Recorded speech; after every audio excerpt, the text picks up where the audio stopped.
Welcome back to Hacky My House Chat. I am glad you're here today, and I need you to know this episode is coming straight from a real conversation, a real loving, slightly humbling conversation that I recently had with one of my very respected and admired sorority sisters slash friend slash mentor slash sister who also happens to be just one of my dearest, closest friends and people that I know. She looked at me in a real way that only a real friend can, and lovingly, she said all in, one statement, girl, you got to stop talking so much. So that sat with me and made me kind of realize some things because it's funny and true. And clearly, she loves me and she knows me very well. So I wanted to kind of format this in a way where I can share it with everyone else because I know that I'm not the only one who has this issue. So I laughed. And because what else are you going to do when someone knows you so well and loves you that much and they've been watching you to the point where they know you long enough to see your patterns, and they say the things that in your spirit you kind of know it's been whispering to you for a while. So yeah, you just kind of laugh it off and then you sit down with it, and that's what I did. And when you decide to record a whole podcast episode about it, it's like, hey, if she had to say it to me, she probably didn't only need to say it just to me. I'm sure there's somebody else out here who needs to hear it. So here goes. So today, welcome. And we are going to drink our drink and we're going to mind our business. And again, remember our peace and remember that wellness doesn't have to mean perfection or, no flaws at all.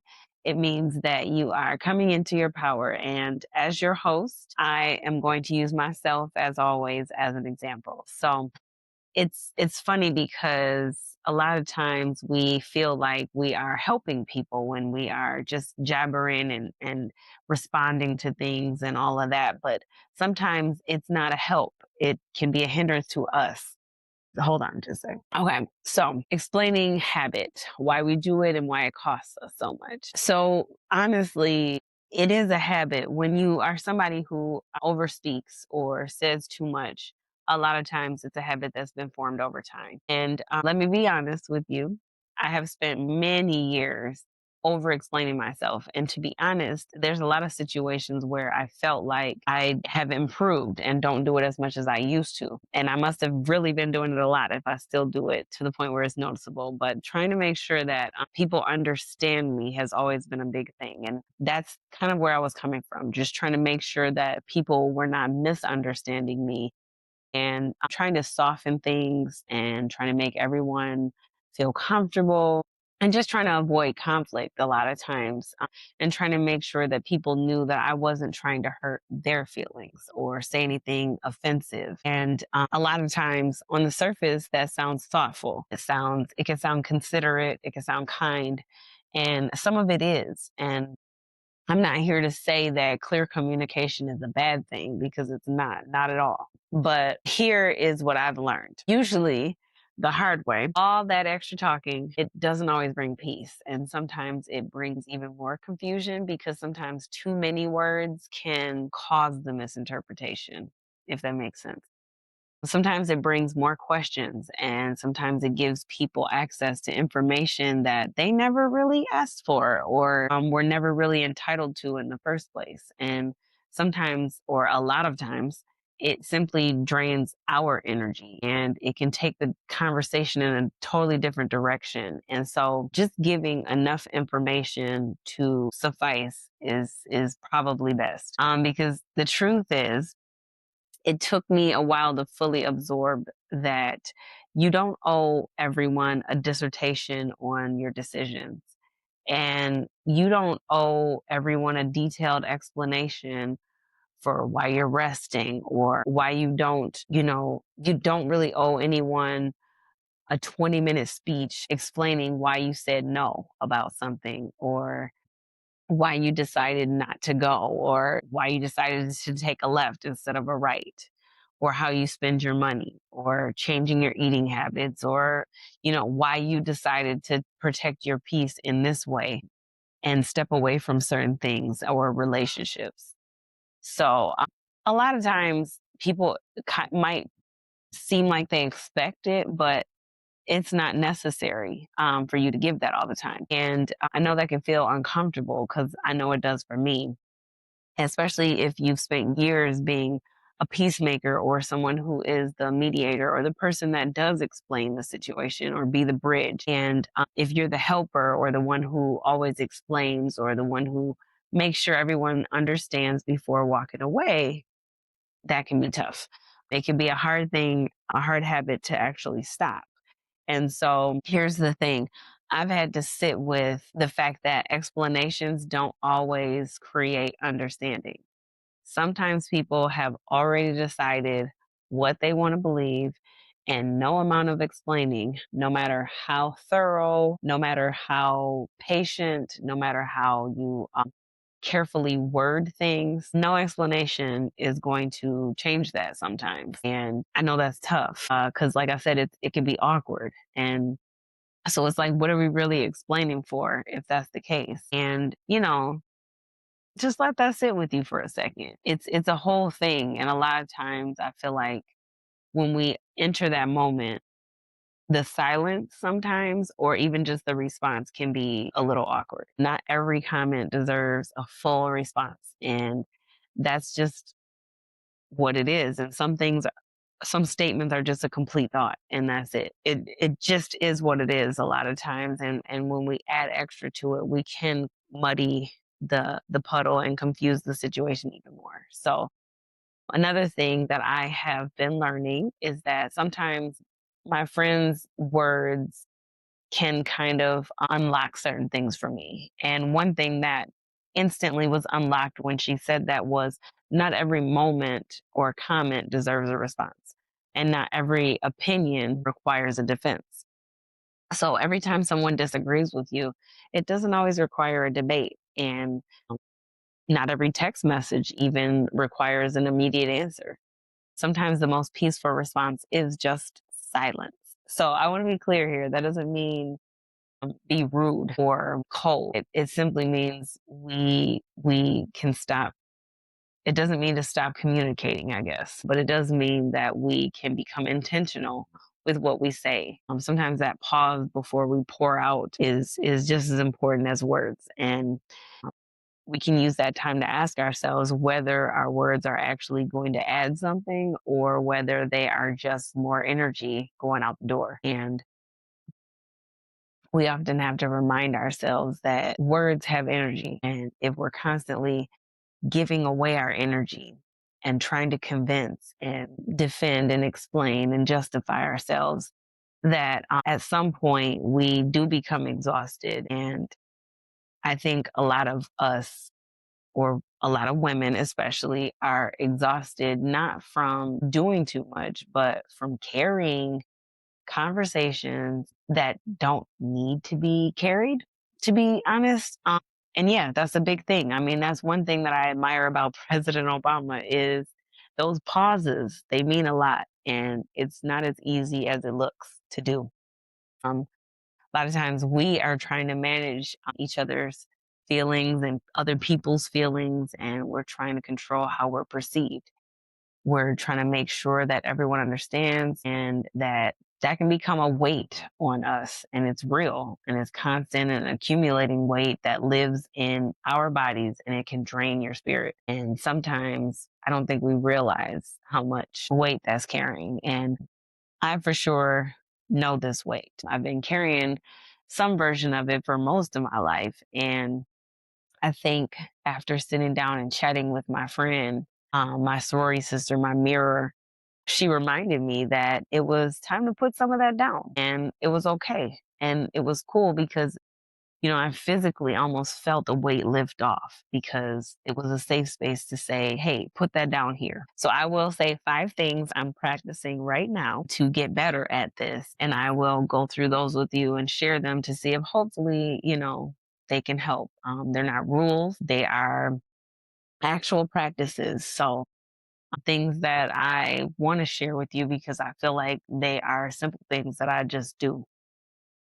I wanted to share what I'm actively working on because this is not a lecture. This is a conversation, and I'm practicing right alongside you and everyone in our community. So, one thing that I am trying to do more of is for for one, pausing before responding. I don't have to immediately answer everything. I do not have to explain immediately. I do not have to fill every silent gap. Sometimes I literally have to count to three before I speak because I've learned that my first response isn't always my best response or the exact words that I even wanted to say. And the pause gives me a moment to choose instead of just reacting. So, number two, I am trying to ask myself one question before I explain. So, I guess an example of that would be, am I sharing because this information is genuinely needed, or am I explaining because I want approval? Because those are two different things. And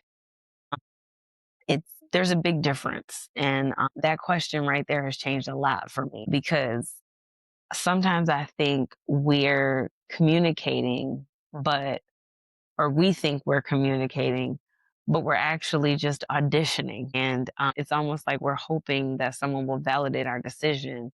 And we're hoping that they'll tell us that we're okay or what we said is okay. And honestly, friends, I mean, not everybody gets a vote on your life, and not everybody's approval is even required. And I think all of us have to recognize that it's been one of the most freeing things that I've ever done is just recognizing that I don't need your stamp, you know. So, number three, using shorter sentences. This one sounds simple, but it's very deceptively powerful. Simple things like if someone asks you about something and you respond, no, thank you, or that doesn't work for me, or I've decided to do something different, or I'm unavailable. Thank you for understanding. That's it. It's very hard. And I know for people like me, that is so much harder. It's so much easier said than done. And notice that none of these require a paragraph. None of them require a backstory. None of them require me to explain or defend or justify. No is just a complete sentence and it's a full stop. And the more I practice it, the more I believe it. So simple, but a little difficult. So practice that one. Number four, becoming comfortable with being misunderstood. And for me, this one is probably the hardest because this is one that I'm actively wrestling with because I like harmony. I like peace. I like getting along and I like to be understood. And it's kind of in my nature. And I think a lot of that comes from living a life where I have been different from a lot of people I've been around, and a lot of people don't understand me. And so I've had to learn that people can misunderstand me and I can still be okay. And I can still be special and important and all these things. People can disagree with my choices and I can still sleep at night. And people can have their opinions about my life and they can be wrong. And I don't have to correct every single one of them. And that's okay. Some people aren't trying to understand you. Some people are trying to argue. And most the most dignified response to that is sometimes just let them. Some people are trying to derail you or pull you onto the path that they see best. So you just have to kind of keep that in mind when you are making your responses. So, lastly, number five is letting silence do some of the work. This is probably not the hardest, but the most awkward. Sometimes silence can be hekima or wisdom. Sometimes silence protects relationships by keeping us from staying or saying things that we can't take back. Silence can protect our peace by keeping us out of conversations that we were never, ever going to go to a good place with. And sometimes silence is the only response that honors both our truth and our dignity at the same time. So, yeah, just kind of sit in that for a minute. Those are the five things that I practice myself and try to work on. We do tend to over explain, and there's a lot of reasons for that. And the freedom of that is on the other side, to be honest. After you practice those 5 things and understand in different moments when you're getting it right, you can see that there's freedom in it. And like I said before, I'm actively working on this myself. So I do want to name something because I think it matters to understand where this pattern comes from. Because over explaining almost never comes from a place of abundance. It usually always comes from a place of fear. And I know I can admit that for myself because I do have a fear of being misunderstood. And a lot of times there comes coming with that is a fear of disappointing people, a fear of rejection, fear of conflict, fear of being misunderstood. Like I said, fear of not being liked, fear of taking too much space, fear of being seen as selfish, difficult, or even unkind. And when I look at that list, I really look at it in a way where I recognize all of it because I have felt a little bit of all of those things. Every single one, I have explained myself from every one of those fear places at some point in my life. And it's okay to say that you have too, because we're human, right? But the biggest piece of freedom that lives on the other side of this is that we're not responsible for managing everyone else's emotions. As someone who is a fixer or someone who tries to kind of please the crowd, I know for me, I have to continue to tell myself I'm not responsible for controlling how I'm received or perceived. We are not responsible for making sure everyone is comfortable with our choices or, our decisions. But what we are responsible for is making good choices and living them out with integrity. And that's it. Other people's actions and feelings about what you're doing, it doesn't have much to do with you. And honestly, saying less has brought more peace into my life than almost anything else that I've practiced this year. I've worked on so many things this year with myself, and less defending brings less anxiety, less emotional exhaustion, or more peace, more confidence in myself, more energy left over for the things and the people that actually deserve it. And so when I'm focused on how someone received me, it does take a lot out of you or me. Part of growing older and wiser, I think I'm, taking more time to talk about the kind of wisdom that comes from actual living and not just knowing things is realizing that peace is precious and not every invitation deserves a yes. And not every argument deserves participation and not every thought deserves more words to go with it or tack on the end. Sometimes wisdom can sound like silence. Now I need to be completely honest with you here because I think honesty is a part of what makes this conversation real.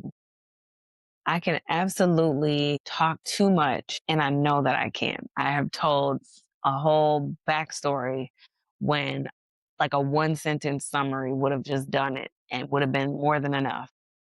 There's been times when I've provided details that nobody asked for. I've explained myself to people who were not even questioning my choices. For whatever reason, I just felt the need to explain anyway. And I do feel like that comes from past experiences and everything else, but it just didn't make sense. And sometimes I walk away from a conversation thinking, Alicia, girl, you could have stopped about 10 minutes ago.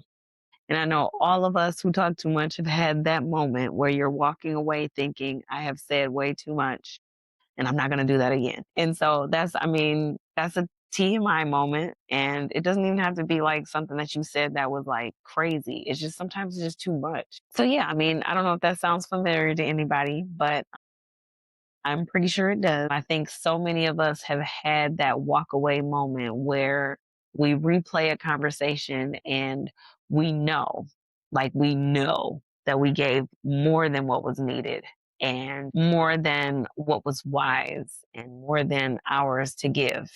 So, you know, but just remember that that's not failure, that's information. And that is the moment where we get to practice something different next time. And you get to use that moment as an example of how you can do a little better. This is a practice, not perfection. And I'm here to tell you that I have arrived at some peaceful land and perfect brevity and always wise silence, but not all the time.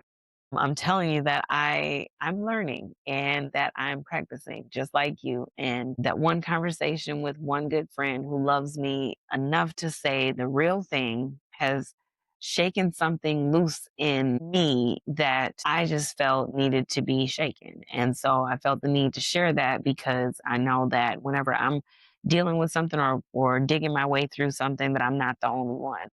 And I wanted to make sure I could shake that loose out of you as well. Your piece is precious too, and it's too precious to spend it on the wrong conversations. And I like to use my lived experience as examples to create a discussion with all those who are also struggling or dealing with the same thing, not struggling, but just kind of digging your way through the path. So a question that I would want to leave you with today is, and just something to sit with, is simply where in your life could you say less? And where could you trust yourself more? And where could you stop explaining and simply just allow your decisions to speak for themselves? And lastly, where could you put down the weight of a conversation that was never yours to carry? So those are some questions that I would want you to sit with and just kind of think about, because your piece, like I said, is precious too. And to spend it arguing with people or debating or trying to prove things to people who are committed to misunderstanding you anyway, your energy is too valuable to keep pouring into defenses that no one who matters is asking for. Your decisions, the ones made with prayer, meditation, intention, and wisdom that you have been building your whole life, those decisions do not need your anxiety driven explanation to be valid. Like it's really one of those things. And I think that we have to just constantly remind ourselves of that. And those things are already valid. You already get to have them, and you are allowed to live them out quietly without holding court and without seeking approval, without giving everyone who asks a seat at a table that they were never invited to. So understand that your life decisions and things are yours to make, and it doesn't require everyone to put a stamp on it. And that makes your decision special to you.